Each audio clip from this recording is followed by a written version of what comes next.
Hey gang, this is Mike with my Real Estate Dojo, and today's lesson is about understanding the two phases of negotiation when you're talking to a motivated seller. Okay, so the two phases. Okay, and it could all start with you're cold calling a seller, or it could be an incoming call or a lead generation that they submitted on your website, and now you're calling them back. So it doesn't matter if you're making cold calls or if you're just returning incoming calls or leads. And you have to understand what phase are you in. So phase one is where call it the gathering phase. And in the gathering phase, you're not arguing with the seller. You're not trying to negotiate where they're on that side and you're on this side, where like everybody's on a different side. You're not doing that. Uh,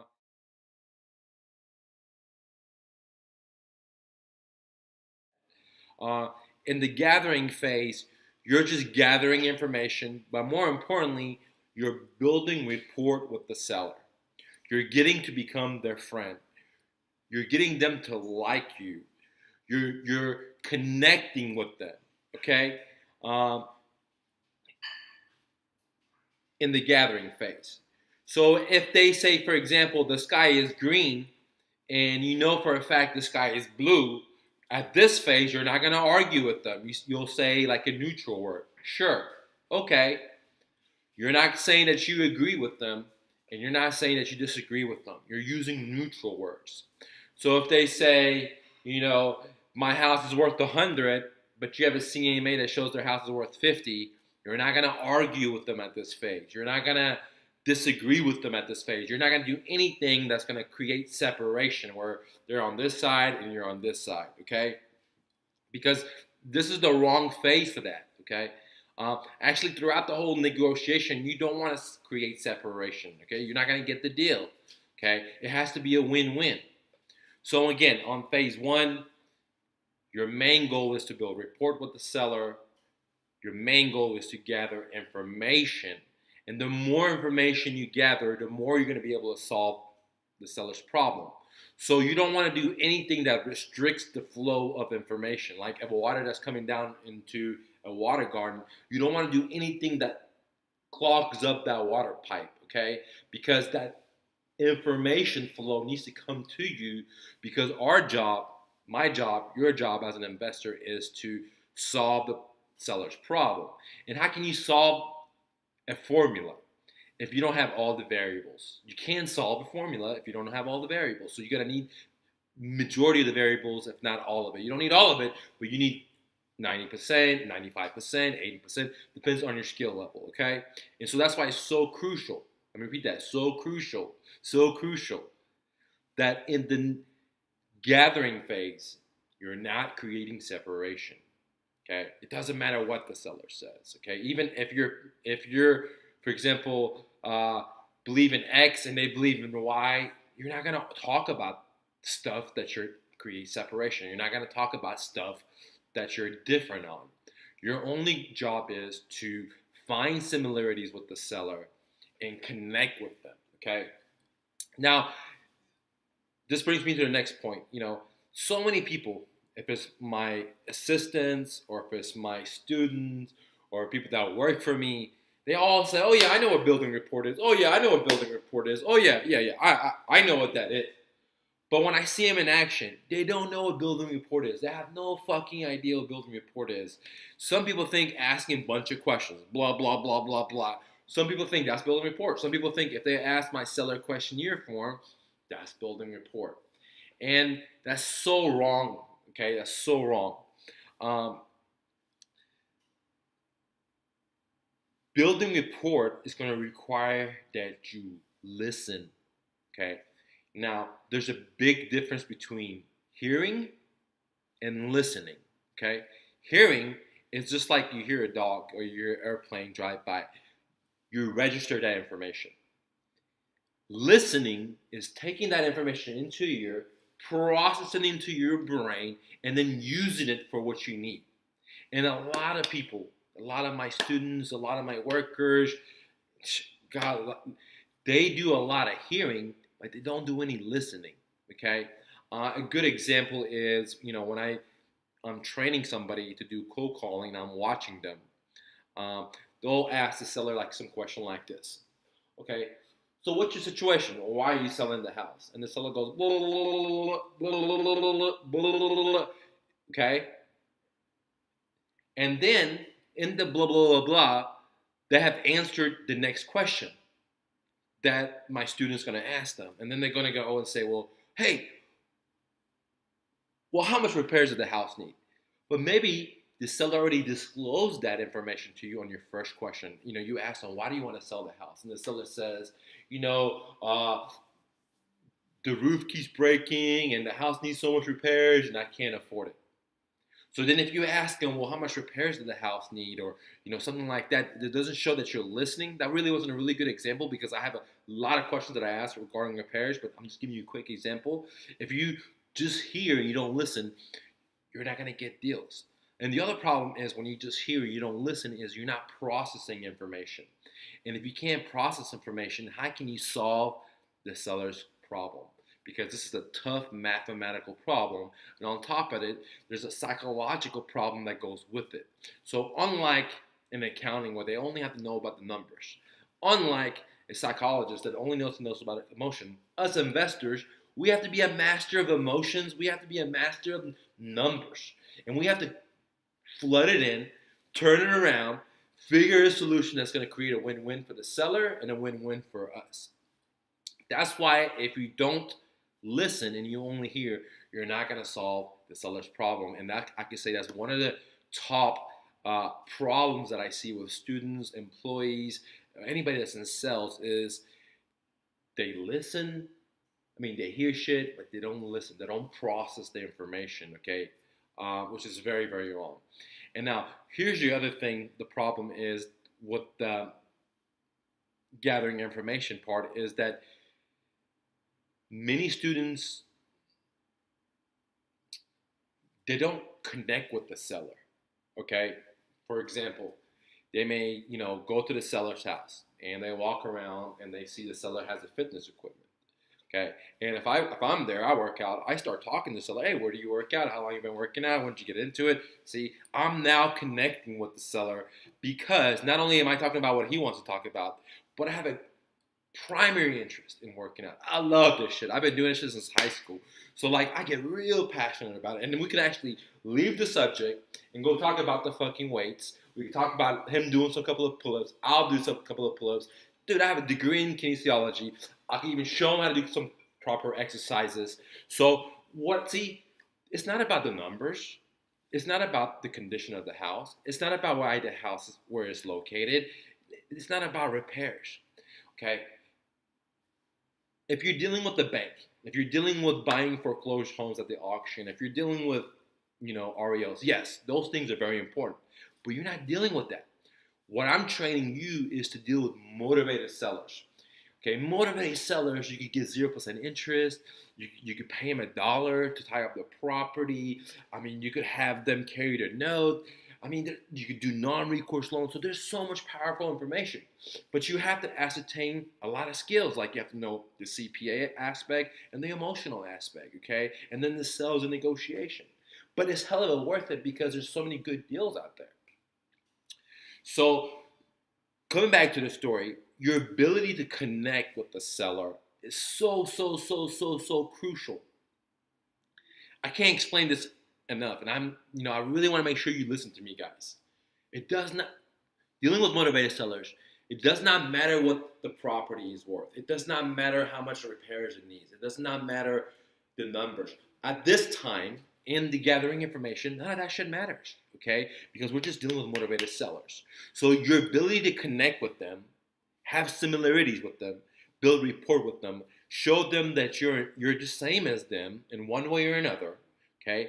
That's the crucial key in phase one, which is gathering information and building rapport, guys. We're not trying to create separation, okay? And I know I went a little too long on this idea because I really want to make sure you guys understand this idea. Now, the second phase of negotiation is when you actually start checking them, okay? What I mean that is if you're in a boxing and they throw punches, instead of just ducking, You're going to check them. You're going to let them block so it hurts their feet. If they're kicking, you're going to bring your legs up so they hit bone against bone so it hurts you as much as it hurts them. Okay? But again, you're not trying to create separation. You're just checking them. Okay? Like in chess, you take one of my rook, I'm going to take one of your soldiers. Okay? But it's just checking. I'm not trying to create separation. I'm like, man, fuck you, dude. I don't want to play with you no more. You're wrong, dude. No, it's not like that. Okay? But it's checking them. For example, trying to come up with a good idea to explain to you what do I mean by checking. Okay, here's a good one that just came to my mind. You're calling the expired list, or a lead comes in. You're cold calling expired list, or a lead comes in, or whatever. And you talk to the seller, and you find out the seller has listed the house with the realtor. They try to sell it. It was on the market for so many days or so many months, and it didn't sell. But now they're still believing that their home is worth so much dollars. And now checking them would come and say, hey, Mr. Seller, I totally understand that you want to get the most amount of money as possible. If I was in your shoes, I would want to make the most amount of money as possible. But I'm not a realtor, I'm a cash buyer, so I'm going to shoot straight with you. I know your realtor's willing to tell you whatever you want to hear to get your listings. But the truth of the fact is that realtors, they sell their home to retail buyers. These are the people that are going to live in this home. This is going to be their dream home. And they're willing to pay the top dollars. Okay? I'm an investor. I don't live in these homes. To me, it's all about the numbers, okay? So, and the problem with your home, Mr. Seller, is that you went with the realtor, you listed it for top dollars, okay? But nobody bought it. And one of the reasons for that could be that you have priced your house so high up that the fair market doesn't justify it. And the fair market is the retail buyers, is the way you just went with the realtor. So if you listen with a realtor and not even a retail buyer will pay that price, then you're asking too much, assuming that the house is not crazy and it's in good shape and all that stuff. Okay, so that's when you're checking them. You're not trying to create separation. You're checking them, and basically you let them know that, hey, kind of like you're not arguing with them, but you're kind of like shaking them without like being abusive. And now, I have another video that says how to take the seller and separate him from his problem. And so whenever you're checking them, you have to make sure that you're not pointing the fingers to them. Okay? You're separating them. So in the same example I just did, I would say, Mr. Seller, if I was in your shoes, I want to get top dollars. I'm totally with you. But when I buy your house, or if I bought your house and I just try to sell it for the same price that you're trying to sell it for, and then I go into my pitch that, hey, you already put it for that price, and I'm going to put it for the same price. It's not going to sell. The retail buyers are living there. So notice that I didn't point a finger to him. I separated the seller, made it now into my problem. If I bought it and I try to sell for the exact same price, and here's the obstacles and all the difficulties I'm going to face, which is exactly the same thing he's facing. So he's thinking in the back and said, oh, shit, that's exactly what happened to me. Oh, shit, this or this. So basically, I'm letting him connect the dots without pointing the finger at him. I'm saying, if I did this, this is what's going to happen to me, which is exactly what's happening to him because he just tried to list his house. It didn't sell because he's wanting too much. The retail buyers are not even willing to buy it for that price, which means that his house is priced more than fair market because the fair market is determined by supply and demand, and the demand are not buying that supply because they don't think it's justified compared to other supplies out there. So, and that's what I'm talking about, phase two. That in that phase two negotiation, you're gathering information from phase one. You're processing the information now in the phase two, and you're starting the negotiation. In this phase, you're not going to try to create separation, but you do want to check them, okay? It's very, very crucial because if you don't check them, they're going to think they're what they think is right. And they're not professionals. You and I are more professionals than they are. For example, I don't know shit about cars. If I take my car to the mechanic and he said, this is the problem, I'm going to believe him, okay? Now, some of you may not want to believe him because you don't want to pay all that money for repairs, but unless I know shit about mechanics, which I don't, I can say whatever the fuck I want, but it's not true, okay? So if it needs X repaired and I think it's Y, so what? Okay, so it's your job to help and coach the seller, make sure that they understand what the problem is. Because you're not a realtor and you're not just trying to say anything to get a listing. You're trying to coach them. You're trying to massage them to help them realize the situation they're in without making it about them, but making it about you, okay? So it's very, very crucial. So in the second phase of negotiation, you want to make sure you're checking the sellers, okay?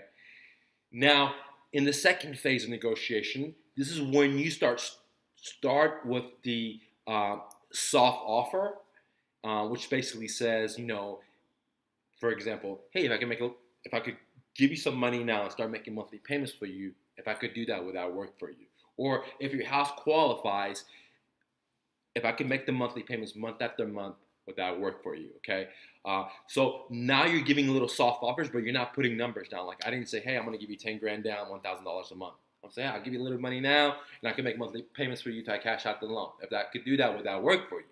Okay. So in the phase two, you're going to be, you gather information, you're processing the information, and now you're kind of testing them with the checking, but also with your soft offer. Okay. And when you're giving the soft offer, you're of course going to give them the superhero closing, okay, which includes like telling the seller all their options under the moon and the star. You're going to talk to them about they can rent their property out and get a property management. You're going to talk about they could sell it traditionally. You're going to be talking about they could do a flat fee MLS. You're going to be talking about a cash offer, short sales, bankruptcy. I mean, all their options they got. You're going to do the superhero closing. But if you don't know what that is, get on my YouTube channel. I do have a video about superhero closing. So at this phase, you're going to give them a soft offer, include a superhero closing, and then ask them, which one of these do you lean towards against, okay? If the seller says, hey, I want to sell it for top dollars, hey, I want to do the realtor briefcase, basically, like I want to do flat fee MLS, I just want to list it with the realtor, then you say, not a problem, let me get that information and give it to my go-getter broker, and we'll make this deal happen for you. Because in this case, you're not going to be able to persuade this guy to give it to you at 50 cents on the dollar. Okay? No way in hell. All right? So what I teach you is to have sales enlightenment. I don't teach you to do sales manipulation where you corner people and you're only focused about me. And sure, sometimes you can get a deal like that, but then the buyer, the seller will have buyer's remorse, and it's just fucking headache, man. It's just not worth it. So what I want to teach you guys is sales enlightenment, where you're actually helping people if you don't even make fucking money, because you understand that the seeds you sow is going to be the seeds you reap. You understand that what you put out is going to come right the fuck back at you, okay? It might not be with this seller, but it might be with another seller. And if it takes a while, you're going to get rewarded exponentially, just like Napoleon Hill said, okay? So in the phase two, you're going to check them. You're going to give them a soft offer. And then you're going to get them the superhero closing. And then you're going to ask them which offer they go towards. And then you're going to help them with whatever option they want. If they want to go with the cash offer, then you tell them this. If they want to go with the realtor offer, then you hand it to your go-getter realtor. That's why it's so important to partner with a realtor, because you're going to get a lot of leads. They're not going to fit into your investor briefcase, and you got to put them in the realtor briefcase, okay? And then your realtor should be able to give you some money for the way you've done it. Now, if you guys don't have a realtor, hit me up. I own a broker firm. I'd be happy to compensate you guys one way or another, okay, for every lead that you send to me. If I don't buy it as Mr. Investor and it has to go to my plug-in realty brokerage firm, we'll be happy to give you a win-win situation. So hit me up, okay, guys, and I'll be happy to do that, like property management, flat fee MLS, traditional listing, 29-day sold guaranteed program. So we have a lot of arsenals in our briefcase to help you guys close deals, because any deals you guys send us, we'll close it. Make sure it's a win for you as well, guys, okay? And if you need anything, we'll be here to help you out, because we do have a lot of infrastructure in place, okay? So now you gather all the information in phase one. Now you start negotiating. You ask the seller what does he want, what offer he's leaning towards, and he was going to say the investor. Then you're going to do the terms, or you're going to do the cash. And if they say, hey, the realtor, then you're going to send them to your go-getter broker. And in a nutshell, that's pretty much how the negotiation process works from phase one to phase two, okay? And then if they say they want to go with an investor, you give them your offer, okay? And depends where you are. If you're a professional like me, I don't drive out there and look at the property till I send them the contract. They sign it back, which means I have the deal before I drive out there. If you're a rookie or if you're a full-time investor, you only have one gig. I mean, I have multiple ways to make money. I'm making money with my moving company, with my real estate company, with my investment, with my rentals. I sell digital products. So I have multiple stream of income. So I'm not going to drive out there and look at every seller, meet every seller, even if they're motivated as fuck or it's a good deal. I just don't have the time for that. But if you're a full-time investor and this is the only gig you got, then you better get your ass out there and talk to that seller. And if you're a newbie, you better get out there and talk to that seller. If you're a fucking, you're a CEO and you got shit going on, well, then you probably want to do what I do. And tune to my other videos, what I talk about creating loopholes or creating jumping places where you have the seller jump through hoops before you get to talk to them, because it's going to save you a lot of time, plus allows you to deal with only motivated sellers, guys. All right, so in this lesson, I know it became very long. We talked about gathering information, which is phase one, and we talked about the negotiation and what you should do afterward. And the crucial things I want to make sure is throughout both of these phases, you want to do your best not to create separation. You want to do your best to be the seller's friend. You want to do your best to connect with them. You really got to know their story. You know what I'm saying? And you got to do a lot of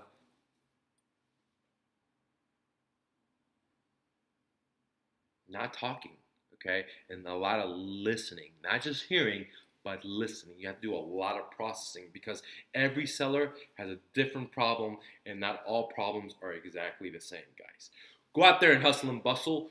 Don't take no for an answer, guys. If you like these videos, please like, please share, please comment, and tell your friends and family about me, guys. And fuck a naysayer, fuck a TV, read a fucking book. See you later.